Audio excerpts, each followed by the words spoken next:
What's up, guys? Welcome back to Sports Talk with me, Navneeth Krishna, a quick single and FanCode special. And as always, this is our third episode, so we're going to try to be your evening partner as we bring you a very quick roundup of the headlines, things that are making the news in the world of sport. We're going to try to go down memory lane as always in our On This Day segment and bring to you some golden moments. But more importantly, we will talk about the big news making the headline. And we also have a little Ask the Expert section where we have a few of you all asking us some important questions, and I'm happy to take them right towards the very end. Plenty to talk about, despite no live sport action happening. So let's quickly dive into the first one, and that is, well, to do with one of two things that are there on every cricket fan's mind, and that is obviously the World T20 happening in Australia later this year. Some sort of positive news coming in from the ICC. They recently met in a teleconference on the 27th of March in their board meeting, and they did come out and say that none of the board members have asked for a change in the date of the World Cup. For those of you who are unaware, keep in mind that the World Cup is scheduled for an October start later this year, scheduled to start on the 18th of October all the way till the 15th of November in Australia across 7 different locations.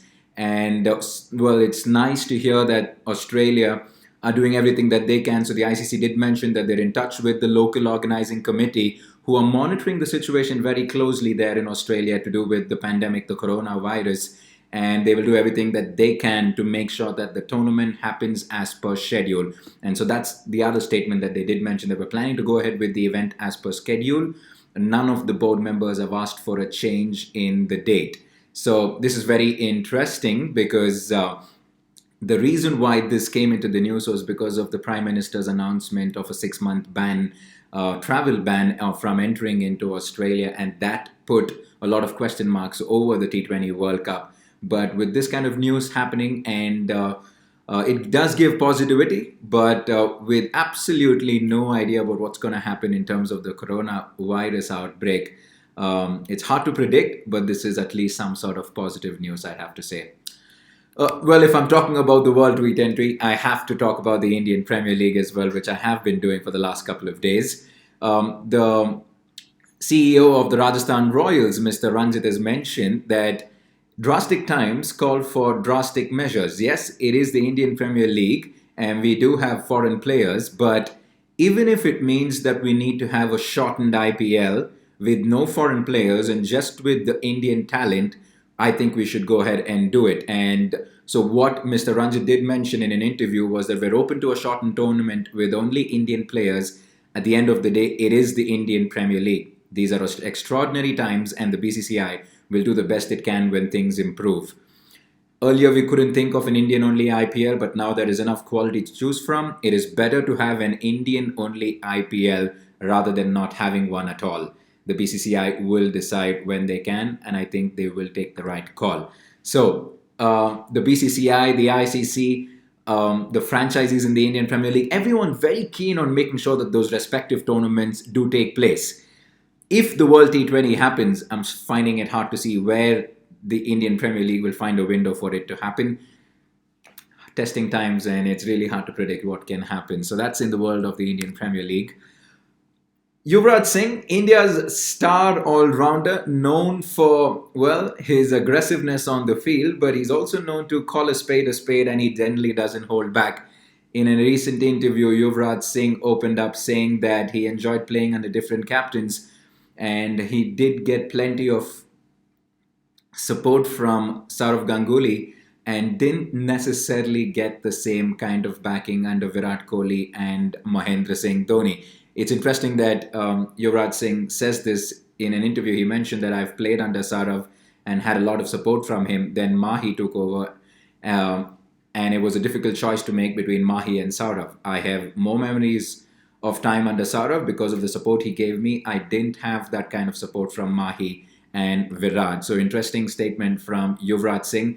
To be honest, as a cricket fan, I wouldn't want to be reading too much into it. Different captains, they have their own ways of going about it. The team that they're playing in, the situation at that point of time, your relationship, all of that comes into effect here. And I'm pretty sure there was obviously no ill intent in Yuvraj stating what he did. So that was something that did crop up when I looked at the news in the world of cricket.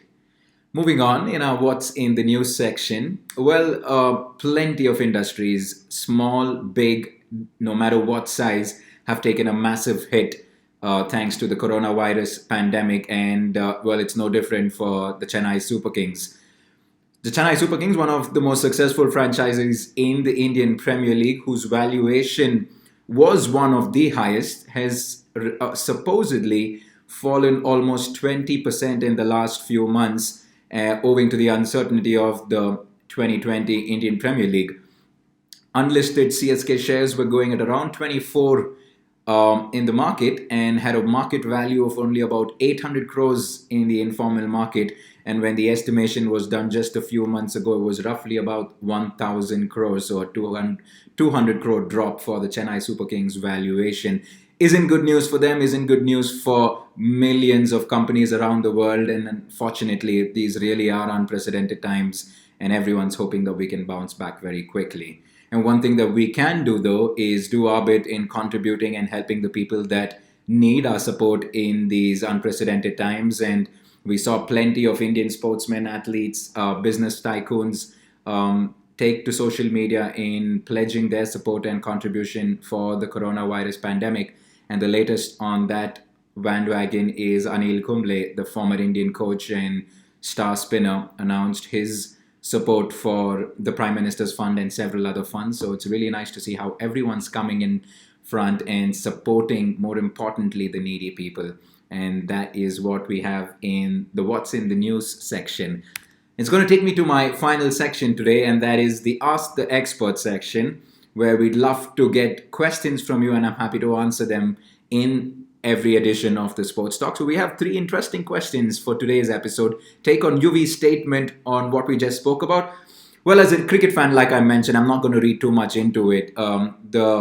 It can very easily be taken out of context in an interview with just one statement. But when Yuvi mentioned that he got more backing under Dada than under VK and MSD, it was probably to do with the conditions, with the situation that the team was in at that time, his relationship with the different captains, etc. So I honestly wouldn't read too much into it, and I will give Yuvi the benefit of doubt and not necessarily stir the water in any way, to be very honest. Yeah, that's what I'd say. Will the IPL happen in place of the World T20? And we spoke about both of that at the start of this episode. If the ICC are very keen on making sure that the World T20 happens in October, I'm finding it hard to see where the BCCI can find a window, because there were also talks that the IPL might happen maybe in a June-July window. There were news articles that were doing the rounds just the day before where they said that the October-November window was open. So it really is all over the place at the moment, and it's hard to predict anything. But if the World T20 does happen as per schedule, I'm finding it hard to see when the Indian Premier League can take place. And that, I think, is the biggest question mark over the IPL, because the other tournaments, there is a possibility like the Asia Cup and some of the other foreign international bilateral tours can be moved around a little bit or maybe cancelled. But I don't see that obviously happening with the World T20. That will take precedence, and that is my take on it, to be very honest. And the final one, Indian players only IPL. Which team will be most affected? So what if we only have an India players only Indian Premier League? That'll be very interesting. It'll obviously be the first of its kind, because we've never done that before. One thing that I will tell you is that 2 teams that will not lose too much. They will lose out for sure, but are the 2 big giants of the Indian Premier League, the Mumbai Indians and the Chennai Super Kings. CSK will lose out on Watson, Faf, Tahir and Bravo, while the Mumbai Indians will lose out on De Kock, Malinga and Pollard. But I'll tell you something, they have some quality talent in-house, and I don't think they will fret too much. Having said that, there are some teams that will certainly worry quite a bit if that is the case. Imagine a Hyderabad team without Kane Williamson, David Warner, Rashid Khan, Mohammad Nabi and Johnny Bairstow. These guys are most of the time in the playing 11. They've contributed to SRH's success. So that is going to be a big loss. Rajasthan Royals, no Butler, Stokes, Smith, Archer or Shane Thomas. They'll quite literally form the core of this team. So I think if there are 2 teams that will definitely find it very hard, it will be SRH and RR. RCB, Delhi Capitals, a couple of other teams that I can see that will obviously feel the pinch quite a bit. But Mumbai Indians and CSK, well, they'll continue dominating the league, in my opinion, even if that's the case. And my final segment, well, go Corona. All I want you all to do is just what we've been asked to do by the Prime Minister, really stay safe, stay home. Social distancing is the need of the hour. And before I leave you, before I sign off for today's episode, I want to leave you with something. Roger Federer retiring from tennis. I saw a few articles on that. And Chris Gayle returning to the Royal Challengers of Bangalore. Go ahead and quickly do a little Google search on this and let me know what you think. And I'll be back for plenty more tomorrow. You're watching Sports Talk and I'll be back. This is Navneeth Krishna.